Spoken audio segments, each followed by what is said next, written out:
All right, hi everyone. Welcome to Believe in Bills. Adam Benigni of WGRZ TV, Sports Talk Live Buffalo. As always, it's Sal Maiorana, the Rochester Democrat and Chronicle.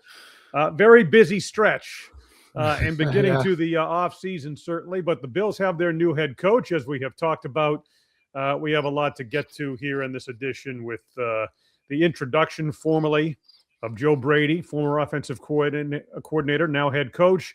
And he has an offensive coordinator to get things going. So I suppose that's where we'll start. News of the day. Sal, first of all, how you doing? You doing all right? I am good. It was quite a day yesterday, a very long 12-hour day for me. I'm not sure I've had that many press conferences in one day. I don't know if you were aware that Brady came out for a second session in the media room for about 20 minutes after the big shebang over at the field house. So, and then I was one of a few reporters who got a good sit down with Brandon Beane last night for about 40 minutes in Derek Boyko's office. So yeah, it was nonstop interviewing, gathered a lot of good information that, I'll be using here in the days and weeks to come. But yeah, it was quite a day.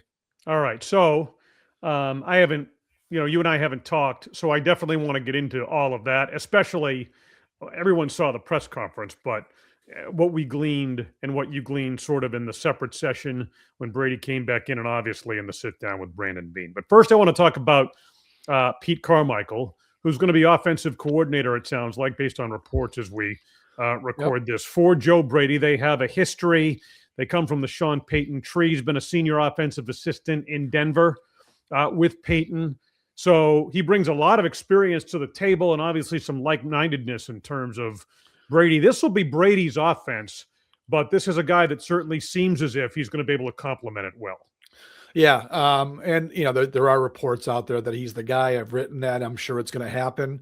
But Pete Carmichael, look, he was with Sean Payton for, I think, since 2000. Payton took over in 2006 and he brought Carmichael with him that year.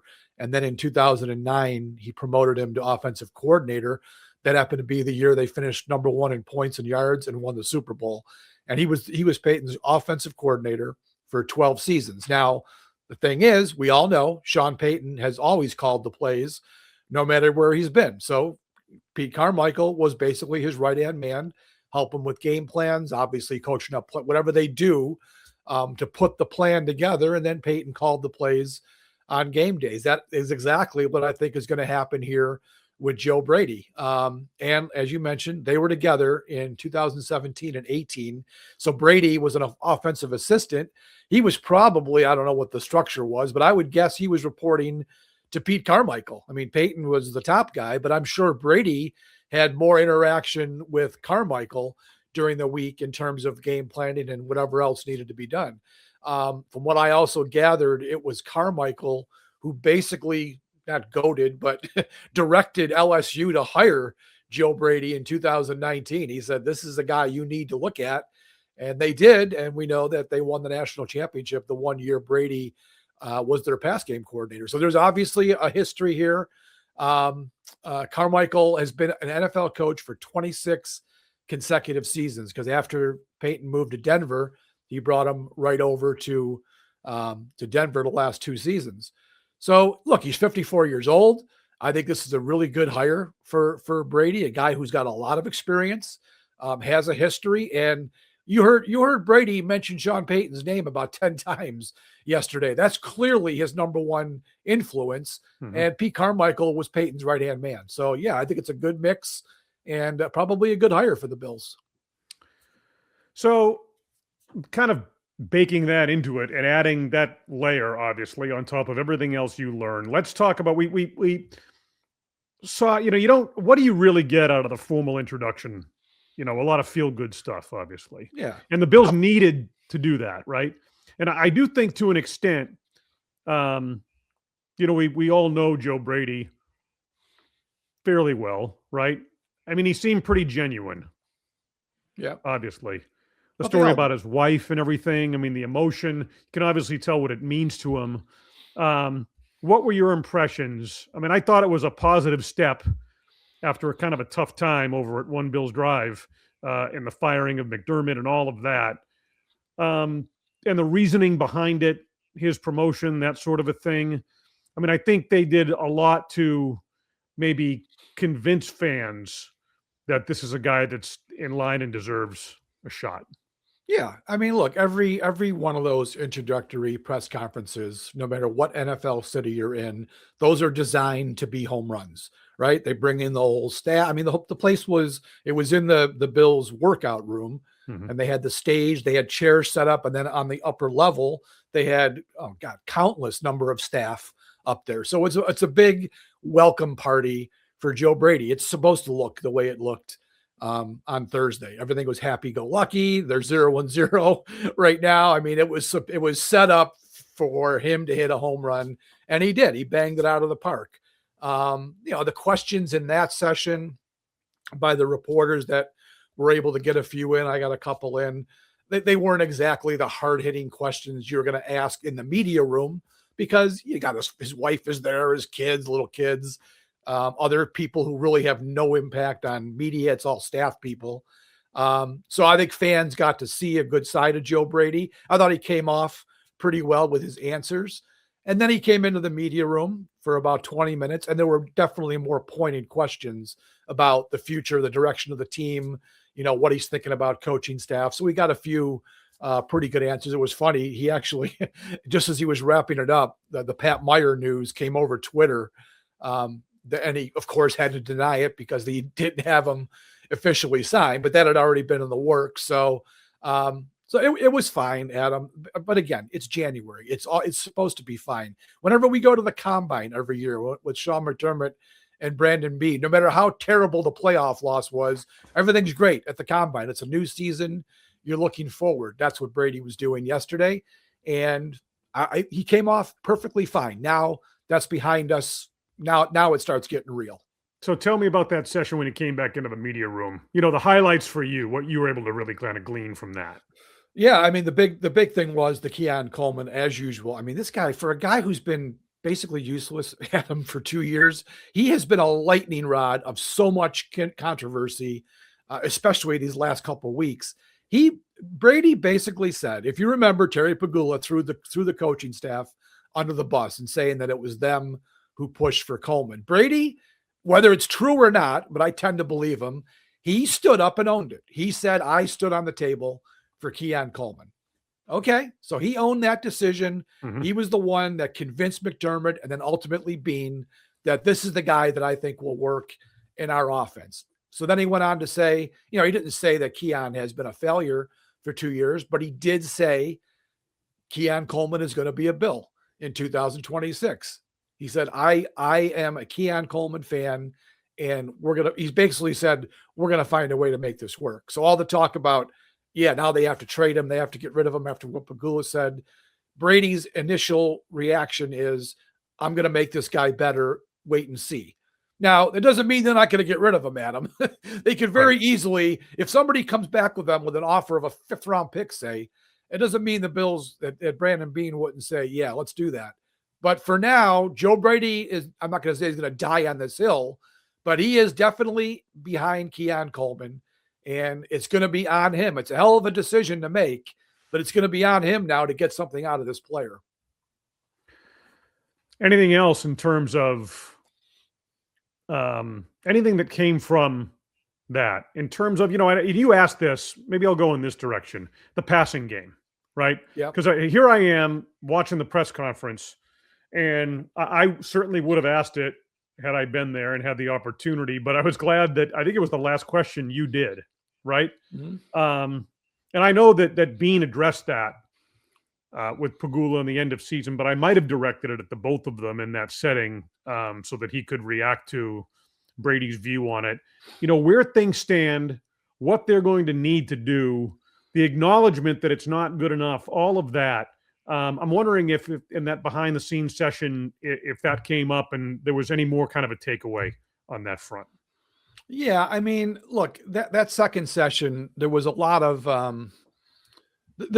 more behind the scenes type of stuff. Like, what are you thinking for coordinators? Like I asked him, one of the questions I asked him was, do you consider defensive coordinator the most important hire you have to make? And does that have to be a guy with some experience? Because he's going to have to run that side of the ball. And he went on about how, look, I'm the head coach now. I'm going to have to be with the defense more than I normally would be. But he said, I don't consider the defensive coordinator the most important hire. I've got to get guys. It's not so much about their experience. It's about what did they do? How are they going to fit into the way I want this defense to run? So it was a lot of that stuff. We asked him about game management because McDermott, I thought McDermott, as the years went on, did that fairly well. He knew when to go for it on fourth down. He wasn't always great at the challenges, but you can't always blame that on McDermott. He's got people upstairs that are helping him with that, but he knew most of the time when to challenge. So Brady was asked a little bit about that, how much he relies on analytics. That was a big deal that came up during that. The whole CEO aspect of being a head coach, is he capable of being a CEO? Because sometimes coordinators who become head coaches fail at that. So that was a lot of what we saw in that second segment.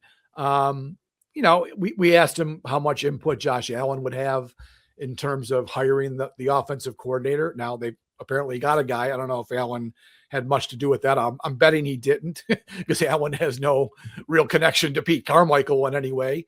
And I asked him, to go back to your original point, I asked him about the downfield passing game, and he made the point that, how do we get 20 yards? Do we throw the ball 20 yards downfield, or do we throw a quick pass? Guy makes a guy miss and he gets 20 yards. Give me the game situation. He said, what exactly are we doing? But he did say at the end, he did finally acknowledge after a long-winded answer, which Adam, we're going to have to get used to this. He is a long-winded, talks in circles for 10 minutes before he gets to the point. It's a lot. He did finally say, yes, we have to be better throwing the ball down the field. So he finally got to the answer I was hoping for. And he acknowledged that they need to be better at that. And that means probably adding to that wide receiver room. I want to ask about Josh Allen. Obviously, the sight of him on crutches, right? That causes everyone to stop. We all know the reason why, and he's expected to be ready for the offseason program and fifth metatarsal or whatever it is, surgical procedure, no long-term impact, all of those things. I thought it was good how it was clarified. I was impressed with the way he clarified and others did in terms of his role. I know a lot was made of that in the interview process and all, but it seems like they kind of had him positioned and limited in that process that, it's important to point out everyone is on the same page. He did not have say in the final decision. Yeah, and I think we all knew that, right? I mean, you knew that. I mean, he was in the room. They wanted to bounce some things off him. They wanted him to learn in those meetings. I mean, I think probably Josh learned from Grant Udinsky or whoever else that, I can't remember all the names, but of all the guys they brought in, it was probably good for Allen to hear some different perspectives and get some answers to the questions the Bills were asking. It was like, probably like being in class for him a little bit. And then he said he learned some things about Joe Brady that he wouldn't have known because they made the point, Bean made the point, they wanted to interview Brady like he was someone new. Even though they know a lot about him, they wanted him to be like, you're a new guy, tell us everything. And, they both, Bean and Allen, both said, yeah, they did learn some things that maybe they didn't know about Brady. So that's why he was in the room. But yeah, anybody who thinks that Josh Allen pointed to Joe Brady and say, I want him, don't get rid of him, you're fooling yourself. Bean made the ultimate choice, ran it by Pagula, who has to okay it, and they settled on Brady. Look, I know I said it was uninspiring last week, and I was hoping they were going to go outside the organization, but I do understand what they were doing here. And I truly believe that Bean specifically does think he has the next really good young head coach here. He does. I mean, we talked about it on our last show. He had interviews with 5 other teams. Yeah. So he is a guy who has earned some respect in the NFL. And I think Bean realized if we're going to go with a young up and coming coach, and by the way, I think he's the youngest head coach in the league now. He's 36 years old. 36, right. Why are we going to go with Udinsky or Davis Webb when we've already got the guy in the building who's got 4 years of experience with the bulk of what the roster will be? A lot of those guys won't be here, but a good chunk of them are already in the building. Why would we go outside? I kind of understand the thinking, and maybe I'm coming around to it a little bit more.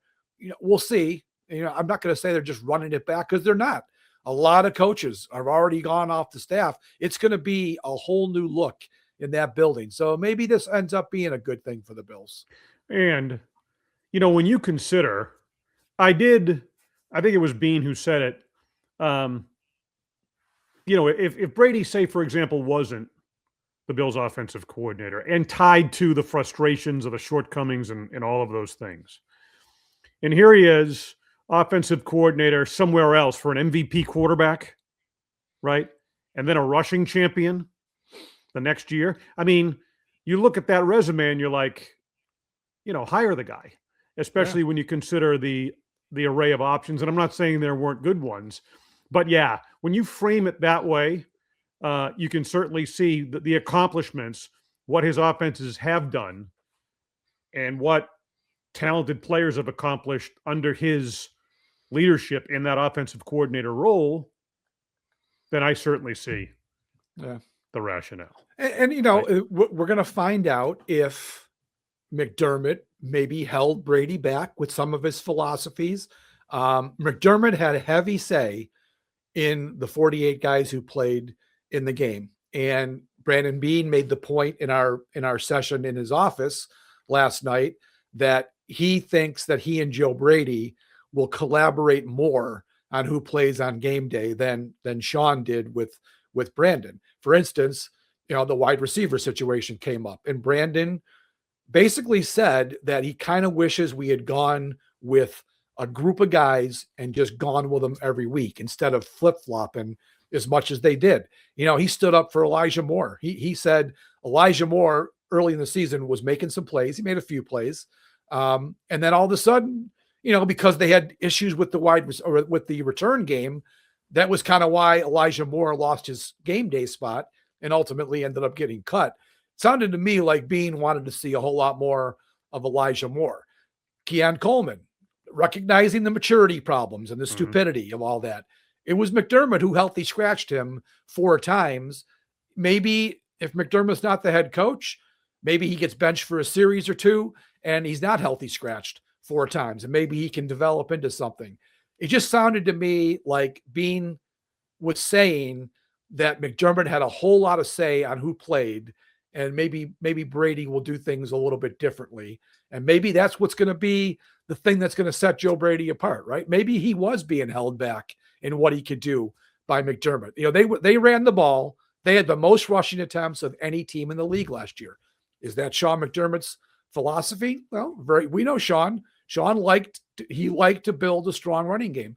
Maybe Joe Brady has things a little bit differently. Maybe he wants to be. I even asked him. I put it this way to him: wouldn't you think about maybe being 5th in the league in rushing attempts is better when you have a quarterback like this?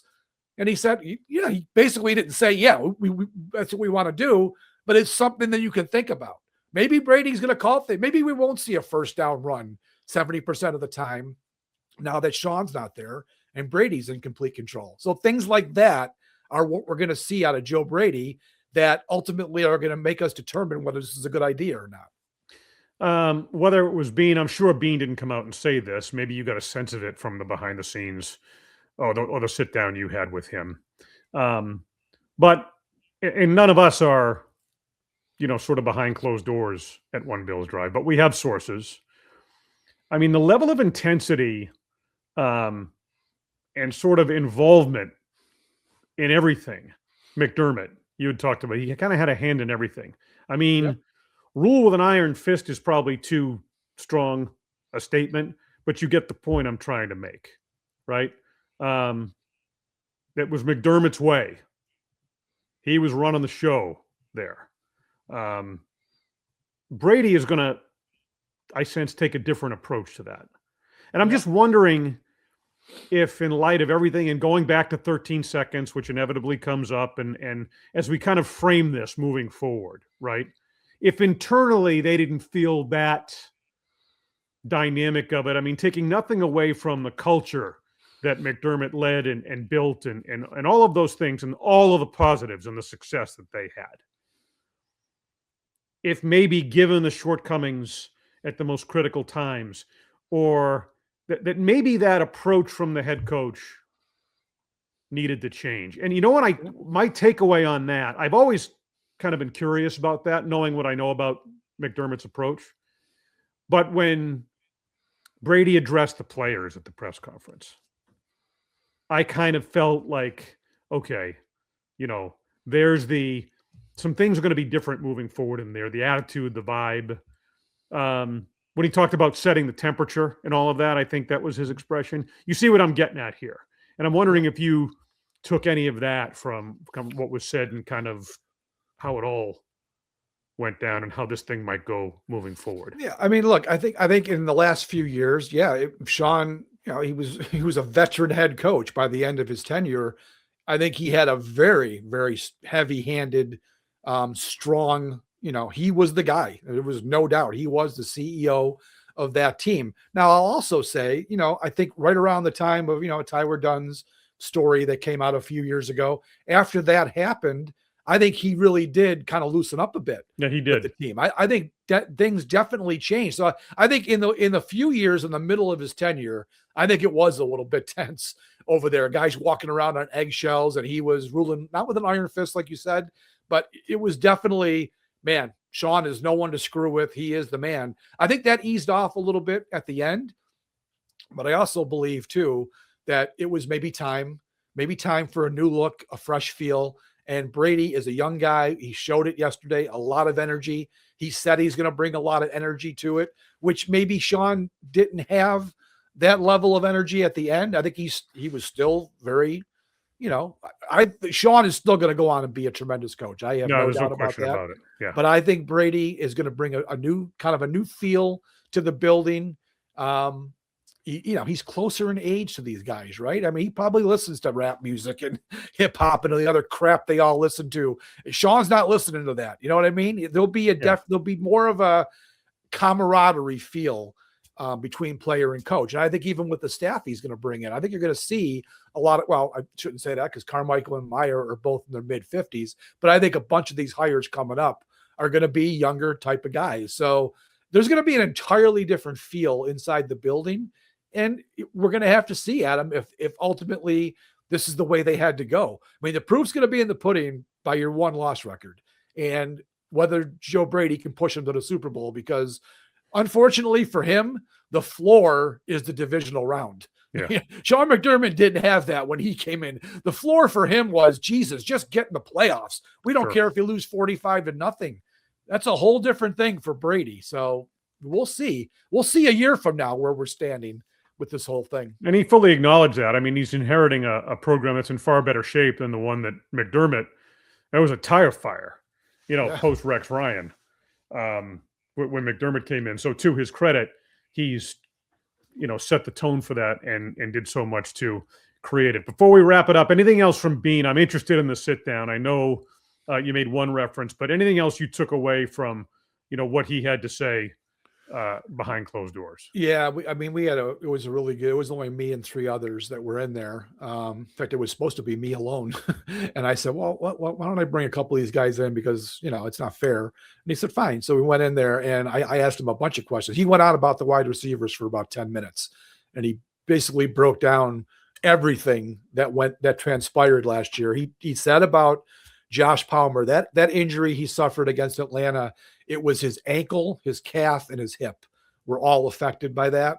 And he said by the end of the year, they'd be in practice and he would not be able to run a certain route because of what he had to do to cut.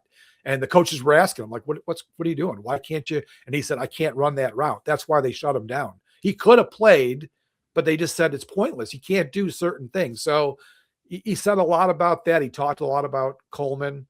I asked him about the O-line, and I said, do you have any chance in hell of getting McDermott and or Edwards back? And he says, it's going to be tough. He said, I'd love to get one of them back, but he sure didn't say he's probably going to get 2. So, and then I asked him about, what do you do? Is Cedric Van Pran Granger and Alec Anderson the answer? And he said, ideally, we want them to compete for the job, but he's going to have to add some competition. Yeah. Because that's really important that they keep that offensive line moving in the right direction. I asked him about linebacker, and he recognizes that they've got some work to do.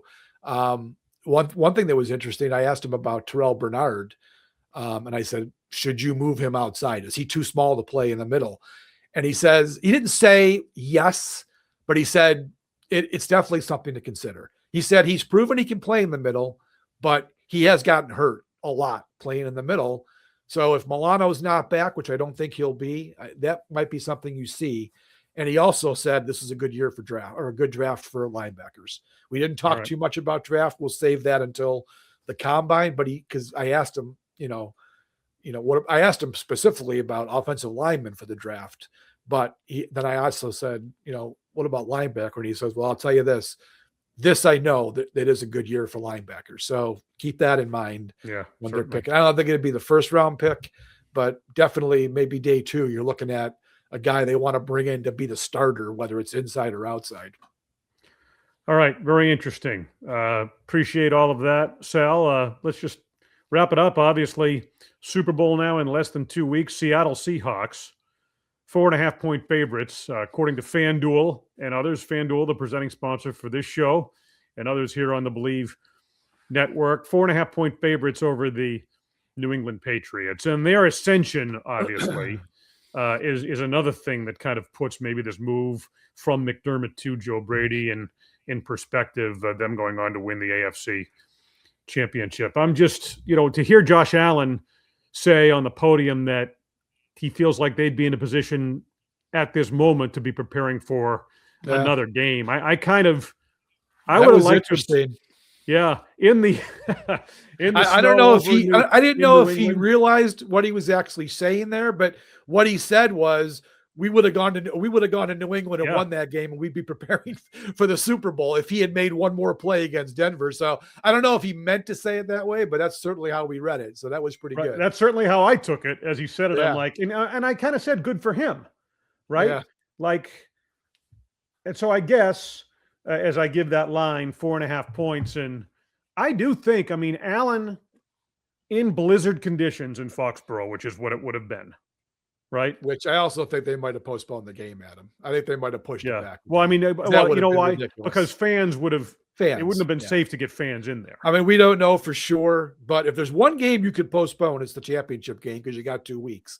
I can't imagine they would have played that day in Foxborough. But anyways, I understand what you're saying. They could have gone there.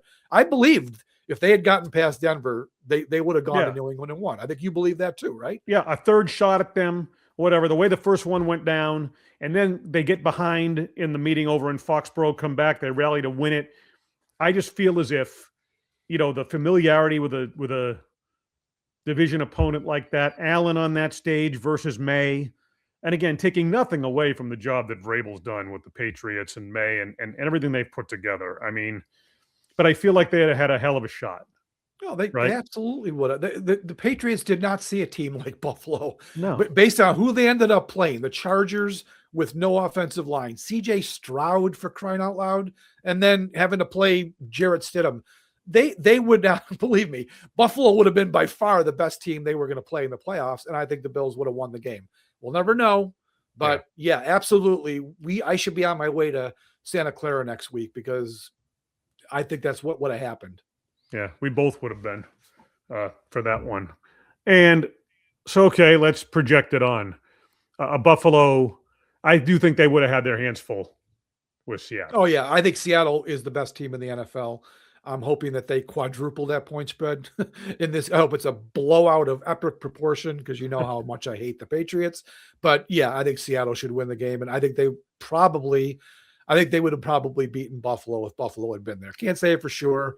But that defense, and I know we just watched the Rams get almost 500 yards on them, but I think that defense with Buffalo's wide receiver issues, that might have been too tall of a task for the Bills. That's the vibe I get on it, but that number 17 gives you the shot in any game. But I do feel like what they bring to the table with Darnold, his sort of evolution, where he's at right now, and what they do defensively, that the Bills would have had their hands full. So coulda, shoulda, woulda, something to sort of think about, but it's a new era dawning at One Bills Drive, new stadium set to open, new head coach in Joe Brady, and new offensive coordinator soon to be officially announced, we would expect, in Pete Carmichael. coming over from Denver, senior offensive assistant with a lot of experience. So that's the headline for today. That is this edition of Believe in Bills, presented by FanDuel. For Sal Maiorana, Rochester Democrat and Chronicle, I'm Adam Benigni, WGRZ TV and Sports Talk Live Buffalo. Thanks for being with us,